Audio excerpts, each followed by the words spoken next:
Buena Nueva, por el espíritu Humberto de Campos y Francisco Cándido Xavier. Capítulo 21. La lección de la vigilancia. Aproximándose el final de su paso por los caminos de la tierra, reunió Jesús a los 12 discípulos con la finalidad de consolidar en sus corazones los santificados principios de su doctrina de redención. En aquel crepúsculo de oro, por feliz coincidencia, todos se encontraban en Cesarea de Filipe, donde el paisaje maravilloso descansaba bajo las bendiciones del cielo. Jesús miró serenamente a los compañeros y al cabo de larga conversación en que les había hablado confidencialmente de los grandiosos servicios del futuro, preguntó con interés afectuoso: ¿Y qué dicen los hombres a mi respecto? ¿Habrán de algún modo comprendido la substancia de mis prédicas? Juan respondió que sus amigos lo tomaban como Elías, que regresaba al escenario del mundo después de haberse elevado al cielo en un carro de fuego. Simón, el celote, relató los pareceres de algunos habitantes del Tiberíades que creían que el maestro era el mismo Juan Bautista resucitado. Santiago, hijo de Cleofás, contó lo que había escuchado de los judíos en la sinagoga, los cuales presumían en el Señor al profeta Jeremías. Jesús escuchó las observaciones con el cariño habitual e inquirió: los hombres se dividen en sus opiniones, pero vosotros, que habéis comulgado conmigo todos los instantes, ¿quién decís que soy? Cierta perplejidad sacudió a la pequeña asamblea. Simón Pedro, sin embargo, dejando percibir que estaba impulsado por una energía superior, exclamó conmovidamente: Tú eres el Cristo, el Salvador, el Hijo de Dios vivo.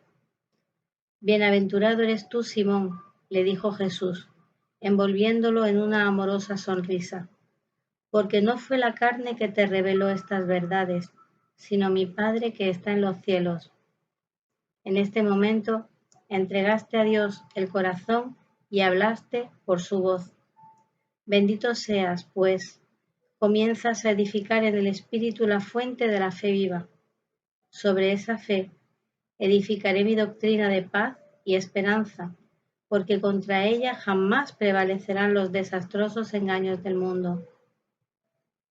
Mientras Simón sonreía, confortado con lo que consideraba un triunfo espiritual, el maestro prosiguió, esclareciendo a la comunidad sobre la revelación divina en el santuario interior del espíritu del hombre, sobre cuya grandeza desconocida el cristianismo asentaría sus bases en el futuro.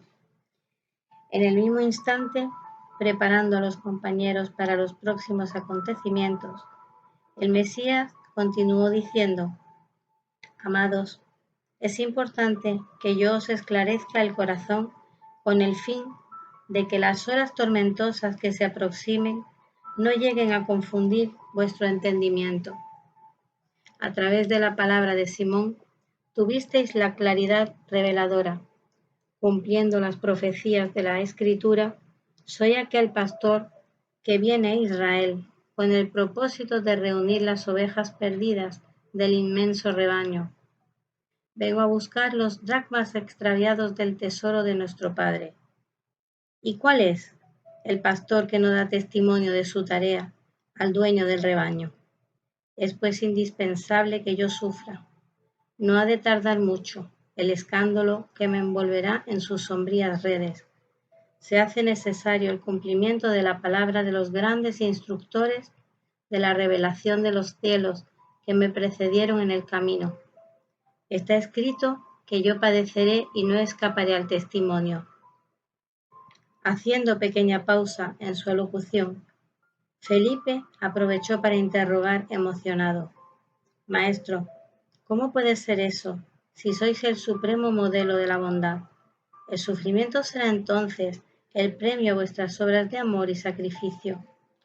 Jesús, no obstante, sin traicionar la serenidad de sus sentimientos, respondió: vine al mundo para el buen trabajo y no puedo tener otra voluntad sino la que corresponda a los sabios designios de aquel que me envió. Además de todo, mi acción se dirige a los que están esclavizados en el cautiverio del sufrimiento, del pecado, de la expiación, instituyendo en la tierra la lucha perenne contra el mal. Tengo que ofrecer el testimonio legítimo de mis esfuerzos. En la consideración de mis trabajos, necesitamos ponderar que las palabras de las enseñanzas solamente son justas cuando están selladas con la plena demostración de los valores íntimos. ¿Creéis que un náufrago pudiera sentir el consuelo de un compañero que se limitase apenas a dirigirle la voz amiga desde la seguridad de la playa?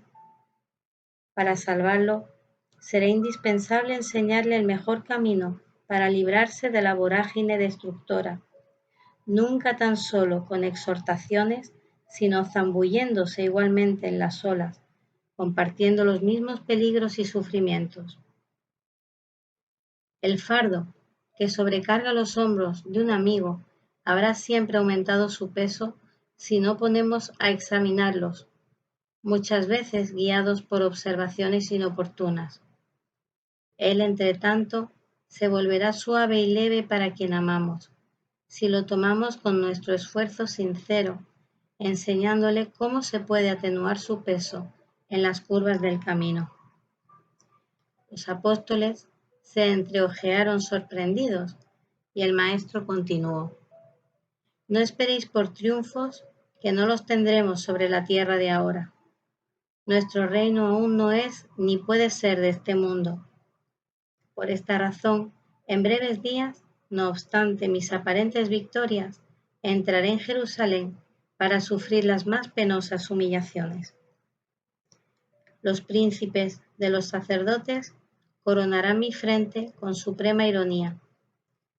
Seré arrastrado por la turba como un simple ladrón. Escupirán en mi rostro, me darán vinagre y amargura cuando manifieste sed, para que se cumplan las escrituras. Experimentaré las angustias más dolorosas, pero sentiré en todas las circunstancias el amparo de aquel que me envió. En los últimos y más difíciles testimonios tendré mi espíritu vuelto hacia su amor y conquistaré con el sufrimiento la victoria sagrada, porque enseñaré a los menos fuertes el paso por la puerta estrecha de la redención, revelando a cada criatura que sufre lo que es necesario hacer para atravesar las sendas del mundo, demandando las claridades eternas del plano espiritual. El maestro cayó conmovido. La pequeña asamblea dejaba traslucir su sorpresa indefinible, sin comprender la amplitud de las advertencias divinas.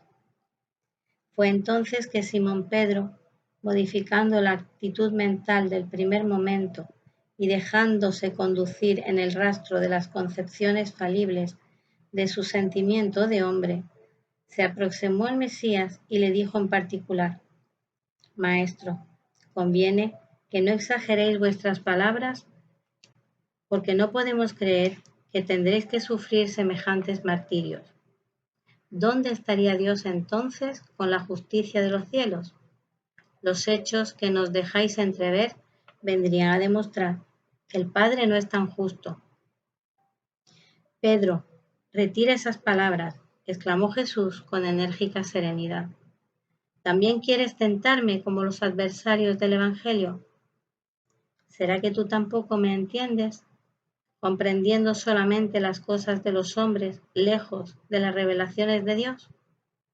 Apártate de mí, pues en este instante hablas por el espíritu del mal. Verificando que el pescador se había emocionado hasta las lágrimas, el maestro se preparó para la retirada y dijo a los compañeros: si alguno quiere venir en pos de mí, renuncie a sí mismo, tome su cruz y sígame. Al día siguiente, la pequeña comunidad iniciaba su camino vivamente impresionada con las revelaciones de la víspera. Simón seguía humilde y cabizbajo. No conseguía comprender por qué motivo había sido Jesús tan severo con él. En verdad, había ponderado mejor sus irreflexivas expresiones, reconociendo que el maestro lo había perdonado, pues observaba que eran sinceras la sonrisa y la mirada compasiva que lo envolvían en una nueva alegría. Pero sin poder serenar sus emociones, el viejo discípulo se aproximó nuevamente a Jesús e interrogó: Maestro, ¿por qué razón mandaste retirar las palabras con que os demostré mi celo de discípulo sincero? Algunos minutos antes, ¿no habíais afirmado que yo traía a los compañeros la inspiración de Dios? ¿Por qué motivo poco después me designasteis como intérprete de los enemigos de la luz? Simón, respondió el Mesías bondadosamente, aún no aprendisteis toda la extensión de la necesidad de vigilancia. La criatura en la tierra necesita aprovechar todas las oportunidades de iluminación interior en su marcha hacia Dios.